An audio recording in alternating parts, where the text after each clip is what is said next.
It's year 1962 and James Bond first appeared in the cinema. And it didn't take long till Soviets copied it. The Invisible Visor was about a KGB secret agent. But what is even KGB? And what about the real Soviet agents? KGB. The Committee for the State's Security, or just Security, was a secret company that was run by the Soviet government and that provided the state's, surprise surprise, security. So basically, the Soviet version of Gestapo. KGB was divided into two parts. First of all, military units. They were either guarding some important buildings, like Mausoleum, or some important politicians. And second of all, intel, and that's what the spies were.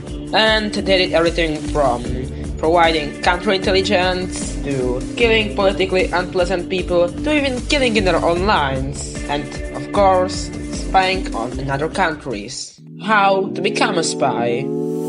It wasn't easy to become a spy. It usually required years of practice. Let's say you're young. Are you telling me I'm old? No, not at all. Just imagine you're a little kiddo. You live in the Soviet Union and you wanna be a Russian spy when you grow up. Well, you're probably not gonna be a spy, because it wasn't like, hey, I wanna be a spy. Okay, I have a great job for you. Spies were usually picked by the spying companies, and these spying companies usually required you to be smart, loving regime, loyal, and alone. Why the hell alone? Because if you had someone that's real close to you, there's a high risk you tell them that you're a spy, and also you wouldn't be that free. But let's get back to that little kid. After some time, you came to the conclusion that you're not gonna be a spy. You are smart and you got to college. Today is the day, it's the first day of school. Your mother tragically died and you weren't in contact with your dad. After some time, some guy contacted you and asked you if you'd like to work for the government. You obviously said yes. And so they started to teach and test you. This could have taken several years. It usually involved mastering the language of the state you were supposed to be sent to native level and to even improving your accent.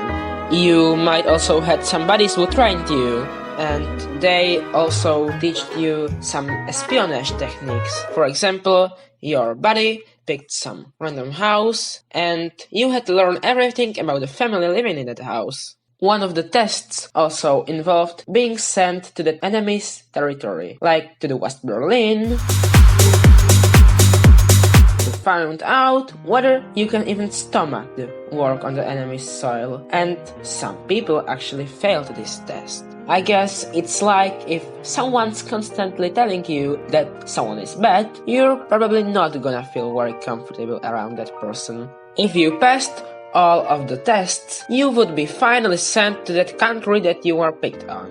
And in order to get to that country, you would have to use several passports and travel through several countries. And once you got to that country, you would have to go to local theaters, cinemas, or galleries, etc. You would have to find yourself a place to stay, somehow got involved in a higher society, and you would get a mission. You would be usually given a mission to just guard some military base, and they'll report if something has changed on that base. This was done to investigate whether USA is planning on invading the Soviet Union, but these weren't the only types of spies. One of the things US secret agencies lacked in was recruiting double agents. And guess who didn't lack at recruiting double agents? KGB. And this was a massive problem for United States because USSR had all the spies and USA had no one.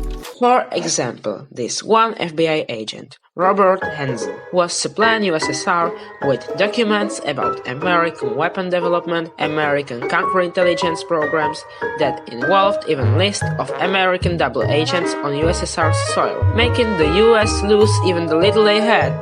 And the KGB had even some members in Congress, like Samuel Dickens, present.